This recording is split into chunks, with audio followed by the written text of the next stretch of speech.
Fala, investidores, sejam muito bem-vindos ao canal Planileiro Investidor. Eu sou Adriano Costa e nesse vídeo nós vamos falar do relatório gerencial de julho de 2023 do Fundo de Investimento Imobiliário Sequoia 3, fundo de tijolo, é o SEQR11. Então a gente vai ver qual foi a performance dele, como é que está aí os contratos, como é que estão os imóveis, né?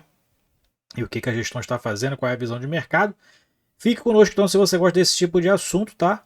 E se inscreva aí no canal, ative as notificações e deixa o seu like, que é muito importante e é tudo de graça, tá? E você também ajuda muito a gente aqui no canal. E eu vou deixar esse relatório gerenciado na descrição do vídeo, assim como o link do nosso grupo do Telegram. Se inscreva lá. Vamos lá então. Aqui a gente vai falar então um pouquinho do Sequoia 3, fundo de tijolo.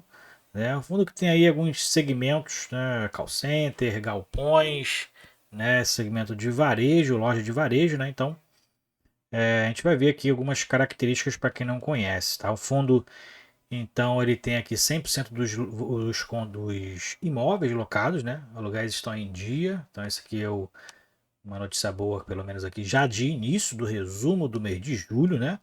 Dividendos pagos aí no dia 14 de agosto, ontem, né? 14 de agosto foram pagos 71 centavos para quem detinha a cota aí no quinto dia útil do mês subsequente. No caso, para a referência de julho, foi anunciado no dia 7 de agosto, quando distribuiu mais de 1 milhão e 100, quase 1 milhão e 200 mil reais de dividendos. Bom, aqui eu já estou falando basicamente sobre a economia atual, né? A queda da taxa de juros aí em meio ponto percentual, né? A expectativa para o final de 2023 da 11,75, então a tendência é que nas próximas três reuniões caiam mais 0,5% aí por reunião, né? Então, a expectativa de mercado. E aqui a gente verifica também a questão do IPCA, que teve uma deflação agora em junho. Então, aqui as notícias de economia, né? Pode fazer essa leitura aqui, baixa o relatório e faça essa leitura aqui mais aprimorada, né?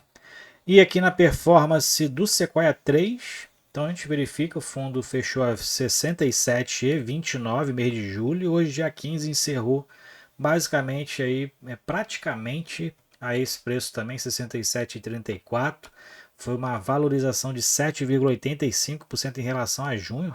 Tá? E o fundo ainda está descontado mais de 25%. Está descontado em relação ao valor patrimonial, mas não quer dizer que ele está barato, né? Apesar de ele estar distribuindo aí mais de 1% de provento mensal, tá? Para fundo de tijolo.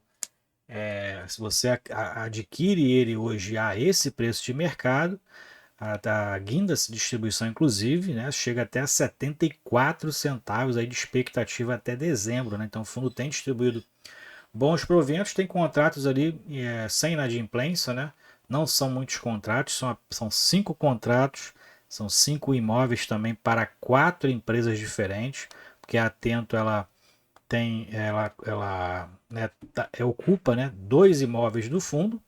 Então o fundo aí não tem essa diversificação em portfólio, só tem 5 imóveis, também não tem diversificação em inquilinos e todos os imóveis são monoinquilinos.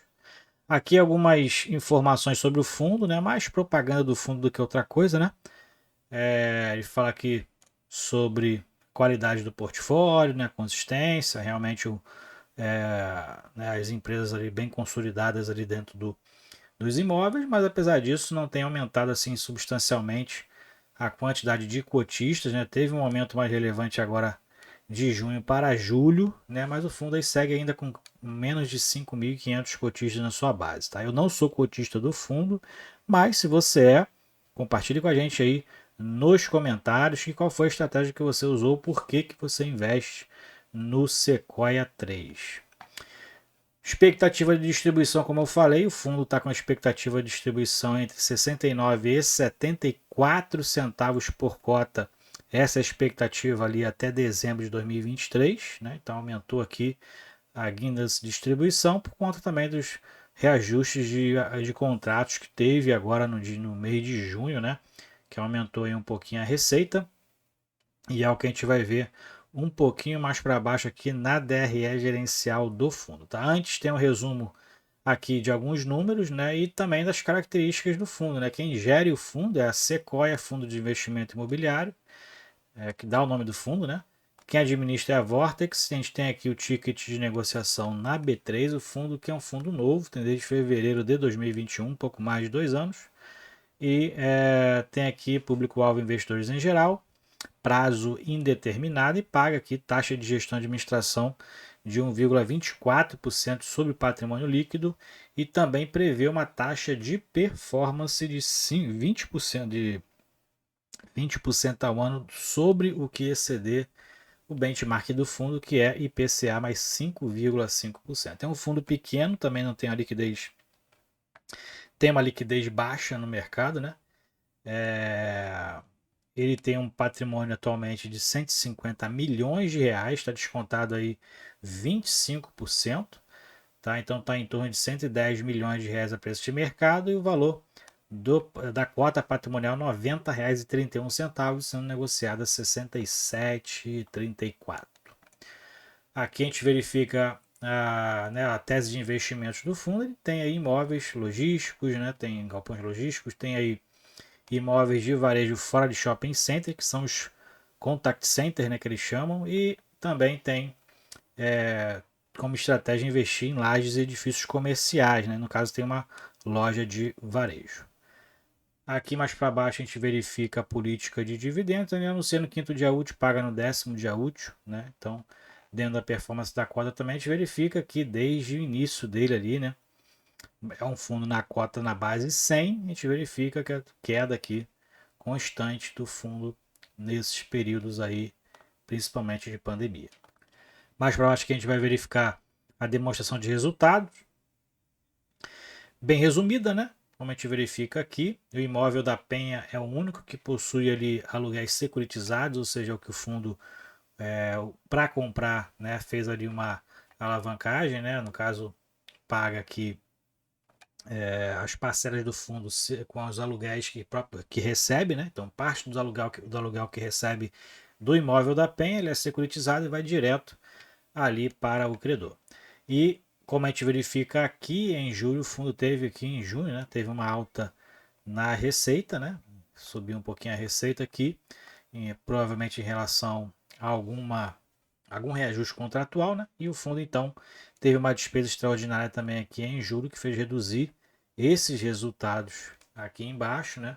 Mas o fundo manteve ali a distribuição observada no último mês praticamente, né? 71 centavos, né? É um fundo também que fica anunciando milésimos, centésimos e não sei o que de centavos, né? Quem tem uma cota acaba sendo prejudicado aqui, não recebe tudo aquilo que é prometido, né?